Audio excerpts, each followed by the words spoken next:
지난 주간에는 서울, 부산 시장 선거가 있었습니다. 서울, 부산 시장 선거는 서울 사람, 부산 사람만의 선거가 아닌 게죠. 대한민국의 미래를 가늠하는 중요한 선거다, 그렇게 여겨집니다. 누가 되었든지 간에 또 이제 앞으로 한 1년 동안은 아주 소용돌이치는 정치를 우리가 늘 뉴스로 듣게 될 터인데, 바라만 보지 말고 함께 기도하면서 이 땅이 어디로 가야 될 것인지 같이 기도하는 마음으로 동반해야 될 거라고 생각합니다. 오늘 성경의 말씀, 다시 오늘은 민수기의 말씀이 옳습니다. 가나안 땅을 향하여 가던 이스라엘 백성들이 광야 40년을 지나고 모압 땅에 머물러 있었을 때 사건을 배경으로 하고 있습니다. 모압의 왕이었던 발락이라고 하는 왕이 애굽으로부터 온 그 이스라엘 백성들을 이길 수 없다고 해서 또 다른 사람 발락이 아니고 발람, 그 사람을 불러서 도움을 청하는 이야기가 오늘 성경에 있는 이야기입니다. 우리의 힘으로는 저 백성을 이길 수가 없으니 당신이 와서 저들을 저주해 줌으로 이 난국을 이길 수 있게 해달라고 발락, 모압의 왕이 발람에게 구하고 있는 것입니다. 그가 축복해 주는 자를 내가 어찌, 하나님이 축복해 주는 자를 내가 어찌 저주할 수 있겠는가 라고 하면서 예언자 발람이 저주가 아니라 축복해 주었던 이야기가 오늘 성경에 기록되어져 있고, 그 발람의 4가지의 예언이 있는데 그 예언의 말씀을 먼저 살펴보도록 하겠습니다. 발람이라는 사람이 누군가? 강가 부돌의 아들 발람이라고 했어요. 강가, 여기 강이라고 하는 것은 메소포타미아 지방의 유브라테스 강을 말하고 있으니 이 발람이 살고 있는 곳은 지금 메소포타미아 지역인 것을 알게 됩니다. 그런데 그 먼 땅으로부터 부름을 받고 지금 모압 땅에 발람이 오게 되었습니다. 마치 예수님의 탄생을 축하하러 왔던 저 동방의 박사라고 하는 것이 오늘 이 말씀 속에 연상되어지는 분위기인 것을 알게 됩니다.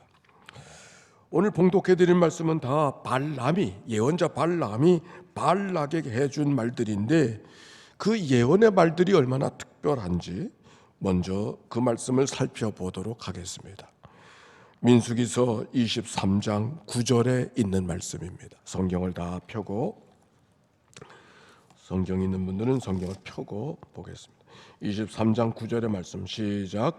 내가 바위 위에서 그들을 보며 작은 산에서 그들을 바라보니 이 백성은 홀로 살 것이라 그를 여러 민족 중에 하나로 여기지 아니하리로다. 여러 말씀들이 기록이 되어져 있지만 이스라엘 민족이 어떤 민족인가를 잘 설명해 주는 말씀입니다.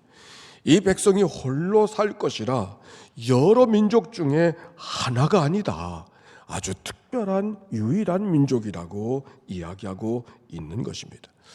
정말 이스라엘 백성들은 특별해 보입니다. 르랑이라고 하는 신학자가 있는데, 세상의 모든 사람들은 다 하나님을 섬기되 형상을 만들어 하나님을 섬기는데 있는 형상도 다 피하고 오히려 보이지 않는 하나님을 하나님으로 섬기니 참 유대인들은 특별하지 아니한가, 이렇게 말합니다.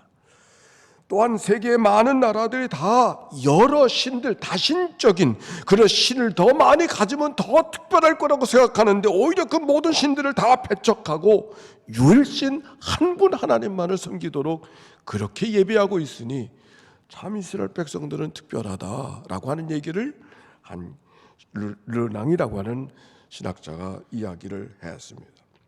더욱이 그 백성들은 2500년, 아니 2500년이면 언제입니까? 삼국시대도 더 그 이전이잖아요. 주전 500년, 그때부터 나라를 잃어버리고 왕이 없이 떠돌이하는 삶을 살았던 그들인데, 그래도 자기의 혈통을 잊어버리지 않고 하나님을 잊어버리지 않고 살았으니 세상에 이런 민족이 또 어디에 있을까? 그 모든 세월이 2500년이 시간만 흘러가는 2500년이 아니었습니다. 그들은 가는 곳곳마다 시기를 당하고 가는 곳곳마다 특별해서인지 핍박을 받아서 살아가던 일들을 우리가 알 수가 있는데, 세계사를 배우면서 질문 가운데 하나는 저 16세기에 온 세상을 지금의 미국처럼 19세기에 영국처럼 호령하던 나라가 스페인인데, 어느 날 그 스페인이 역사 속에 사라져버리고 네덜란드라고 하는 조그만 나라가 세계 무역의 중심이 될 그런 때가 있었습니다. 그게 어떻게 그것이 가능한가? 그랬더니 이유가 간단했어요. 스페인에 살던 유대인들이 네덜란드로 가니까 네덜란드가 흥하고 스페인은 무너지고 유대인들의 삶이 정말 특별하다 여겨졌습니다. 독일 나치가 유대인들을 그렇게 마구잡이로 죽이고 있었을 때 또 하나 질문이 있었습니다. 아니, 유대인들이 독일과 저 폴란드에만 있는 게 아니고 미국에도 있었고 영국도 있었을 터인데 그 유대인들이 자기 동족들이 죽어가는데 그 방관만 하고 구경만 하고 있었는가? 알고 봤더니 다른 게 아니었어요. 자기들도 그렇게 당할까 봐 아무 소리 못하고 구경만 하고 쳐다보기만 했던 것이 그 당시의 유대인들이었었어요. 얼마나 유대인들이 세상에 많은 핍박과 고난을 받았는지 말로 할 수가 없는데 그 민족들이 다시 세상을 뽐내며 살고 있으니 그 민족이 참 대단하다 여겨집니다. 오늘 여기 성경에 발람의 예언, 이 백성은 홀로 살 것이라, 이 백성은 여러 민족 가운데 하나가 아니다, 마치 유아 독전처럼 표현하는 이 말은 이스라엘이라고 하는 나라, 하나님을 우리에게 알려주기 위해서 하나님이 선택된 백성이라고 하는 그 민족이 얼마나 대단한 민족인가를 발람을 통해서 우리가 다시 소개받고 있는 것입니다. 발람의 또 다른 예언입니다. 민수기 23장 19절의 말씀입니다. 19절 말씀 같이 읽어볼까요? 시작. 하나님은 사람이 아니시니 거짓말하지 않으시고 인생이 아니시니 후회가 없으시도다.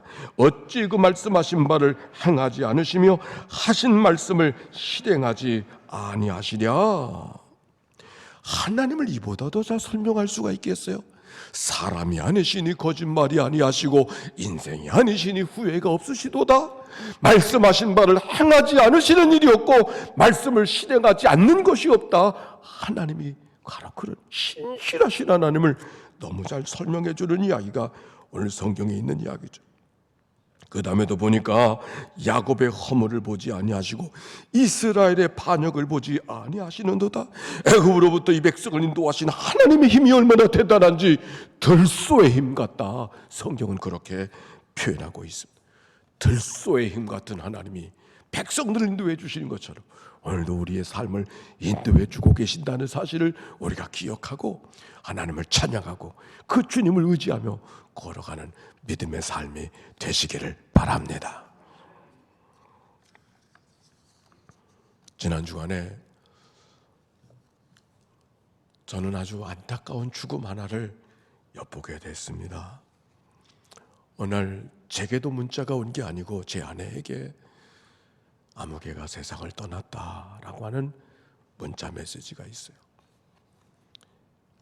이름이 이영순이었어요. 근데 제가 많은 이영순이가 알고 있기 때문에 도대체 이영순이가 누군가 조금 혼란스러웠어요. 그러면서 집히는 한 사람이 있었습니다.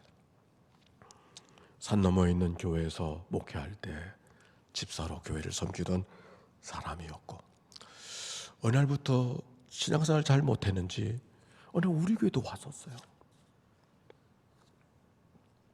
결국 잘 적응이 안 되고 교회를 다시 떠나고 말았지만 그가 세상을 떠났다는 메시지였습니다.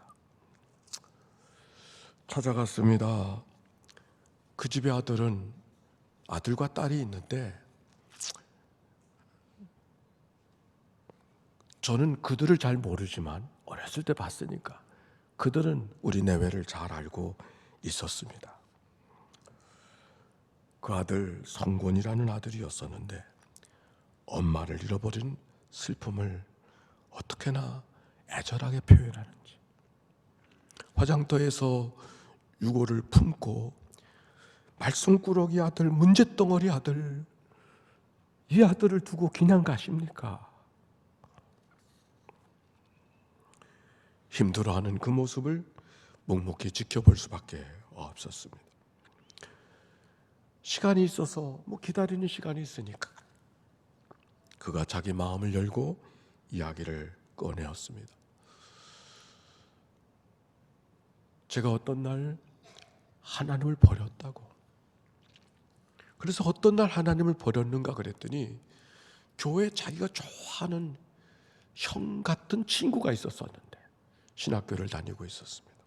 그때 그 친구가 수련회 갔다가 여름에 세상을 떠나고 말았어요. 그때부터 아니 하나님이 살아계시다면 어떻게 이런 일이 있을 수 있느냐고 하나님을 버렸다고. 그날부터 하나님을 버렸다고. 그러면서 그 죽은 아들이 시창이라는 아들인데 시창이 엄마도 하나님을 버렸다고 그러는 거예요. 10년도 더 된 옛날 이야기고 내가 교회를 떠난 다음에 이야기지만은 그 시창이 엄마가 생각이 나서 수소문을 했습니다.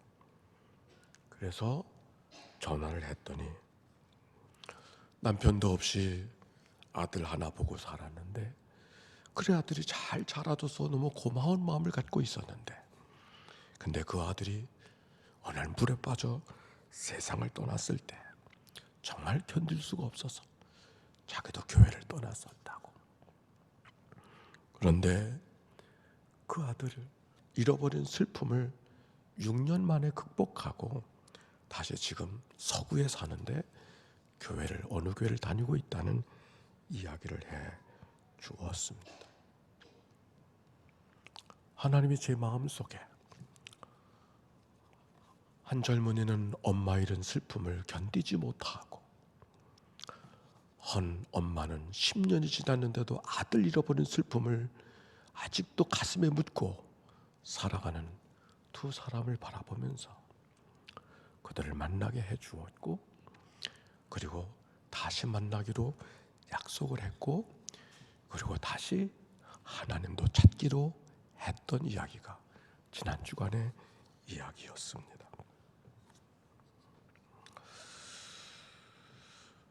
무엇이 이루어진 건 아직 없지만 그러나 신실하신 하나님은 이들의 형편들을 누구보다 더 잘 아신 하나님이시기 때문에 이 만남을 복된 만남으로 인도해 주시고 하나님의 또 다른 인도하심이 그 속에 있기를 위해서 기도해야 되겠다 생각하고 이 기도를 여러분에게 청하고 있는 것입니다.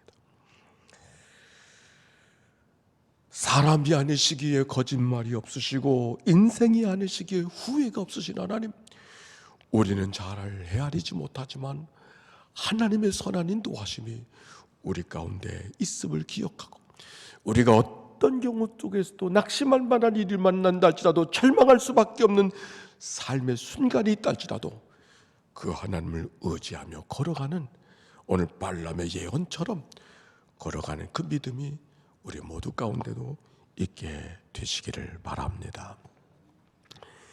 이제 세 번째 예언입니다. 마지막 예언입니다. 민수기 24장의 예언 27절의 말씀 같이 한번 읽어보십시다. 시작.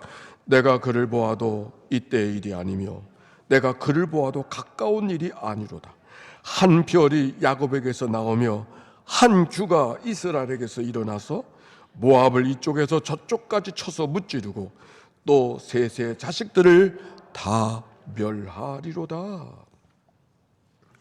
한 별이 야곱에게서 나오며 한 주가 이스라엘에게서 나오는도다. 이 별이 누구를 가리키는가?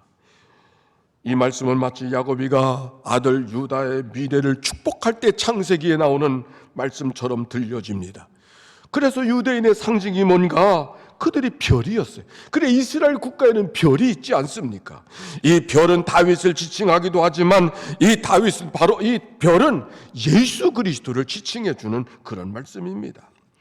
이 말씀은 종국의 온 인류의 구원자가 이 민족을 통해서 나타나게 될 거라고 하는 것을 예언적으로 보여주는 말씀이 발람의 예언인 것이죠.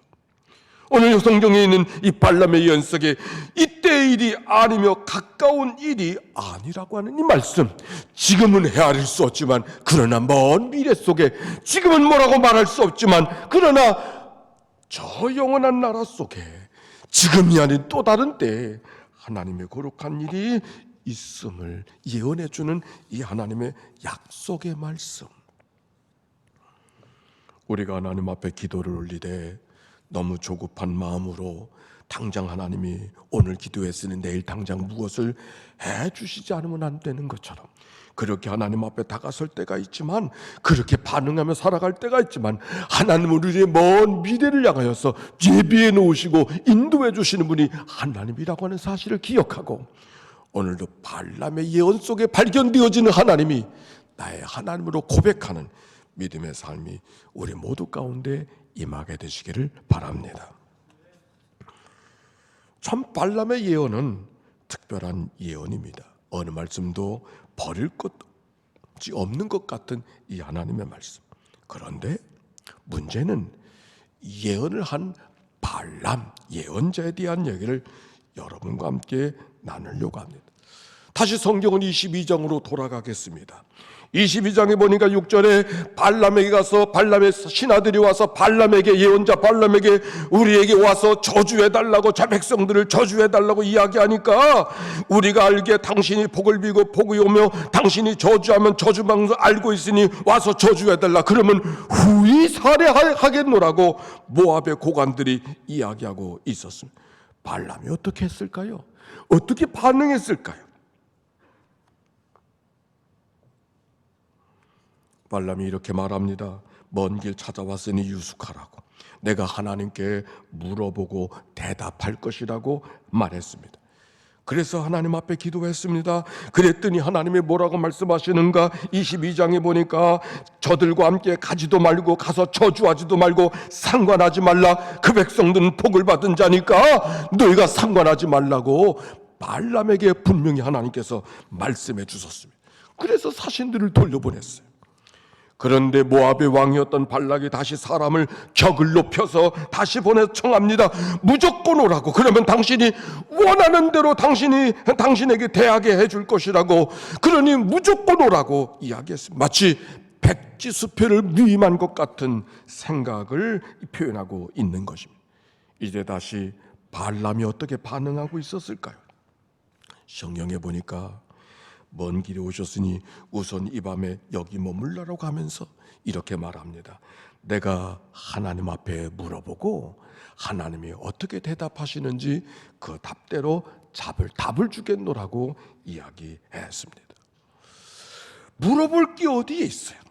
하나님이 이미 말씀하지 않으셨어요. 이 물어볼 것이 있으면 물어보고 답을 주겠다는 이 발람의 얘기 속에는 발람의 욕심이 그 속에 기저에 앉아 있는 것을 알게 됩니다. 물어보고 대답하겠다는 이야기는 오히려 발람의 마음속에 다른 생각이 꿈틀거리고 있음을 이야기하고 있는 것이죠. 그가 하나님 앞에 간절히 그 밤에 기도했음을 성경이 말하고 있어요. 하나님이 발람의 기도에 어떻게 반응하셨을까? 이전에 가지 말라고 하셨는데 어떻게 반응하셨을까? 하나님이 뜻밖의 가라고 그러시는 거예요.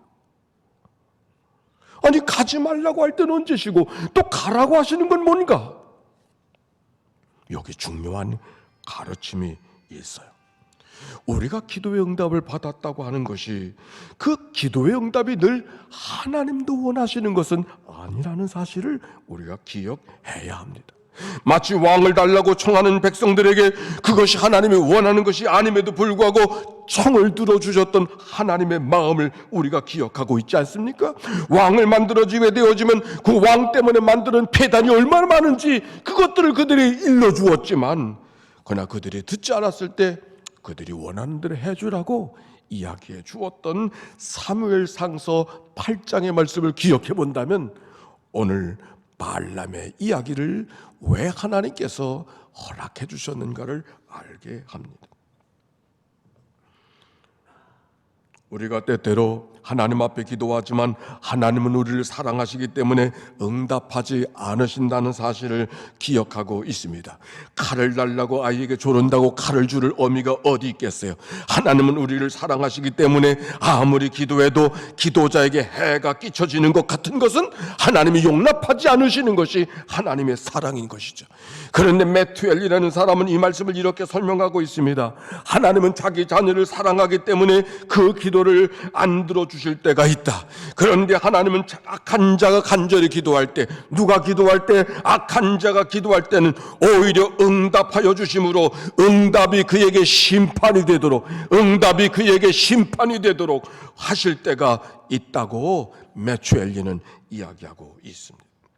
여기 발람, 가고 싶은 마음이, 가면은 백지수표가 주어진다는 또 다른 욕심이 그 마음속에 작동하고 있기 때문에 하나님 앞에 물어보고 대답하겠다는 그 마음을 하나님이 다 아시고 오히려 가라고 말씀하시는 이 발람의 얘기 속에 하나님의 속마음을 읽어가지 못한 발람은 아지도 못한 채 아침 일찍 안장을 태워 나귀를 타고 걸어가는 모습을 발견하게 되는 것이죠. 우리는 발람의 이야기를 우리가 기도한다고 하지만 우리가 어떤 기도를 드리고 있는가를 돌이켜 보아야 될 것입니다. 내가 하고 싶은 것을 하나님께 아뢰고 있는가? 정말 하나님이 원하고 계시는 것을 하나님께 구하고 있는가를 늘 분별할 수 있어야 그것이 성숙한 신앙인의 모습이라는 것이죠. 여기 발람의 마음속에 들어가 있는 속마음이 어떤 것인가요? 탐욕의 마음, 욕심의 마음이 발람의 눈을 가리고 말았어요. 그러므로 땅에 있는 지체를 죽이라. 음란과 부정과 사욕과 악한 정욕과 탐심이니 탐심은 우상숭배니라. 바울이 골로새 교인들에게 주었던 그 탐심이 발람의 마음속에 있는 것이죠. 초대교회 교부 가운데 에바그리우스라는 사람이 있어요. 사막의 수도사 옳습니다. 그는 이야기하기를 인간은 8가지 죄악이 있는데 8개의 죄악이 있는데 탐식, 탐색, 탐욕, 우울, 분노, 나태, 허영, 교만 8개의 죄가 우리 가운데 있어요. 저 탐심으로부터 시작해서 교만의 가장 큰 죄, 교만. 근데 그 교만, 허영과 교만이 어디서 시작되어지는가? 탐심, 탐색, 탐욕, 욕심으로부터 시작하고 있음을 기억해 본다면 우리의 욕심에, 우리의 죄악의 근저, 욕심의 저 밑바닥에 무엇이 꿈틀거리고 있는가? 그 욕심의 마음. 그래서 성경은 말합니다. 욕심이 잉태한 즉 죄를 낳고 죄가 장성한 즉 사망을 낳느니라.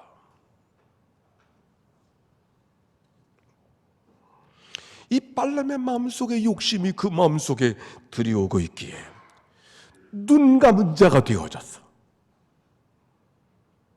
그가 기가 막힌 예언의 말씀은 놓았는지 모르지만 발람은 망하는 인생으로 갔던 것을 발견하게 됩니다. 민수기 23장 21절에 보니까 발람이 아침에 일어나서 자기 나귀의 안장을 지우고 모압 고관들과 함께 가니 그가 감으로 말미암아 하나님의 진노하심으로 여호와의 사자가 그를 막으려고 길을 서니라. 발람은 자기 나귀를 타고 그의 두 종은 그와 함께 있더니 마치 하나님의 응답이 하나님이 원해서 응답하셨는지 미처 알지 못하고 아침 일찍 안장을 채우고 떠나는 이 발람의 모습. 그런데 하나님의 사자가 그 가는 길을 막고 있었어요. 하나님의 사자가 그 가는 길을 막고 있었지만 탐욕의 눈이 멀은 발람에게는 그 사자가 보이지 않는 거예요. 근데 누가 그 탐욕의 그 사자를 보았는가? 나귀가 보고 있었어요. 나귀가 놀라서 가던 길을 가지 않고 포도밭의 좁은 길로 가고 온 벽에 몸을 대고 못 간다고 버티고 있으니까 나귀를 막 때리는 거예요. 영문도 모르고 발람이 나귀를 치기 시작하니까 나귀가 뜻밖의 자기를 치는 주인에게 말한 나귀가 말해요. 내가 당신에게 무엇을 하였기에 나를 이렇게 칩니까? 네가 나를 거역했기 때문에 내가 너를 때리는 것이 아닌가? 내 손에 칼이 있다면 너를 죽이고 말았을 거라고. 나귀가 다시 말합니다. 내가 평생을 당신을 섬겼는데 내가 언제 이렇게 해본 적이 있느냐고 생각해보니 그런 적이 없거든요. 근데 성경은 그때 이렇게 말하고 있어요. 발람의 눈이 밝아졌다. 발람의 눈이 띄어졌다. 여러분, 우리의 일상의 생활 속에 일상적이지 않는 일들이 갑자기 드러난다고 하면 하나님이 내게 무엇을 말씀하시는가? 내 눈을 뜨게 하시는 하나님의 기회가 아닌가? 다시 생각해 보아야 됩니다. 전혀 예기치 않았던 일들이 발생하고 전혀 생각지 못했던 일들이 생겨나게 되어졌을 때 그러려니 하지 말고 하나님이 내게 뭘 말씀하시려고 하는가? 눈을 떠서 그것을 바라보는 그 마음이 우리에게 있어야 됨을 성경이 말하고 있는 것이죠. 발람이 말했습니다. 당신이 나를 석받고 쏘신 것을 몰랐습니다. 이제라도 당신이 기뻐하지 아니하시면 나는 돌아가겠나이다. 이제라도 당신이 기뻐하지 아니하시면 나는 돌아가겠나이다. 생각해 보니까 발람의 말은 그럴싸하지만 말은 잘못된 것이에요. 하나님이 기뻐하시는 것이 무엇인지를 모르고 그랬습니까? 하나님이 원하시는 것이 무엇인지를 모르고 그러는 겁니까? 이미 하나님께서 가지 말라고 명하셨음을 그가 알고 지금 여호와의 사자가 가는 길을 가로막고 있음에도 불구하고 가고 싶은 마음이 그 마음속에 욕심으로 꿈틀거리고 있었기에 이제라도 당신이 기뻐하지 아니하시면, 하나님의 뜻이 아니라면, 하나님이 허락하지 않는다면 이렇게 말할 때가 얼마나 많이 있는지요.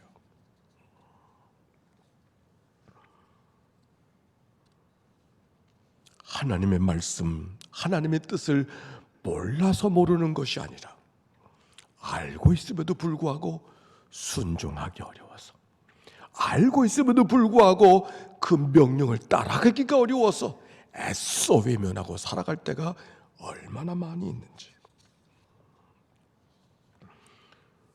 사실 우리에게도 우리가 원하는 것을, 자기가 원하는 것을 하면서도 하나님이 원하시는 것으로 오해하며 살아갈 때가 얼마나 많이 있는지 모릅니다. 하나님의 뜻을 분별하는 기도에도 성령의 내적 인도하심이 평안이라고 생각하고 그 평안이 있을 때 성령의 인도하심으로 이해하라고 이야기했지만 그 평화 가운데는 거짓 평화가 있어요. 내가 원하는 것을 하고 있음에도 불구하고 하나님이 원하시는 것을 하고 있는 것처럼 착각해서 나오는 거짓 평안, 그 거짓 평안들이 하나님의 이름을 빗대어서 우리의 삶을 합리화시킬 때가 얼마나 많이 있는지 모릅니다.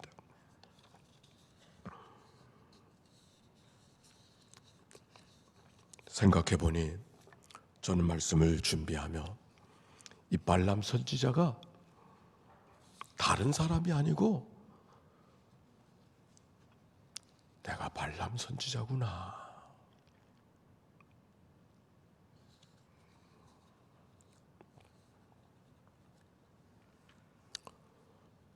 그런 생각이 얼마나 많이 들었는지.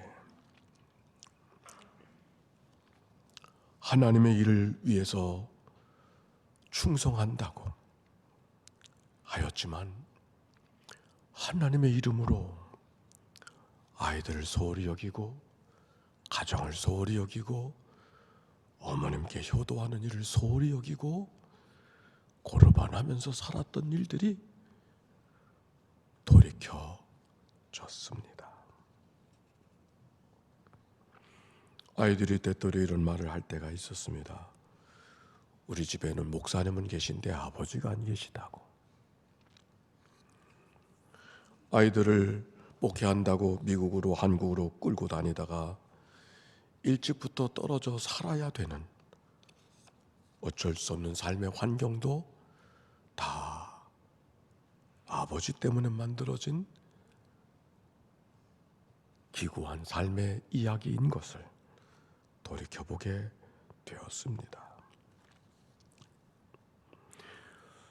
목회는 주목받는 목회가 되어졌고 목회하면서 한 번도 지루하게 여기거나 힘들어서 못하겠다는 생각을 해보지 못한 채 목회 현장은 늘 기쁨이 있었고 설렘이 있었고 감사가 가득했지만 나는 그래서 그것도 하나님이 다 원하시는 것일 거라고 생각하게 되었는데 정말 그것이 하나님도 원하는 것이었을까? 되물어보니 그런 것만 같지는 않았습니다. 예언은 잘했지만 예언자의 삶은 예언한 대로 되어지지 못한 모습을 발람의 이야기가 저의 모습처럼 보여진 것입니다. 욕심이 눈을 가리워서 눈을 뜬 자가 되지 못했고 욕심의 눈이 가리워서 하나님이 진정 원하시는 것이 무엇인가를 잘 헤아리지 못하고 살았던 모든 일들.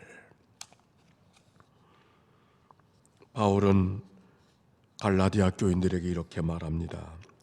그리스도 예수의 사람들은 육체와 함께 그 정욕과 탐심을 십자가에 못 박았느니라. 그리스도인의 삶이 어떤 삶을 살아야 될 것인가를 말하고 있는 것이죠. 오늘 소개하는 발람이 어떻게 되어졌는가? 민수기 25장에는 모압 여자들이 미인계를 써서 이스라엘 백성들을 타락시키는, 그래서 연병으로 죽는 사건이 기록되어져 있습니다.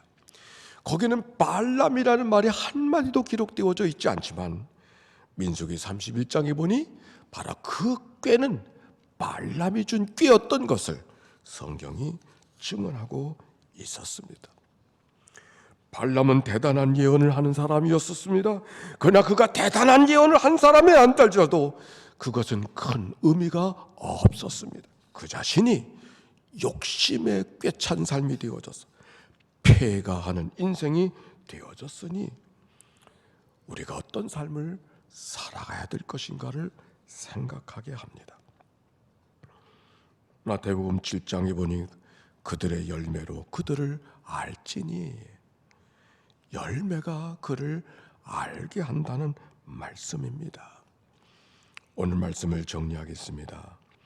민수기가 반복하면서 사용되어지는 말씀 두 구절이 있습니다. 따라서 합시다. 여호와께서 모세에게 말씀하여 이르시되.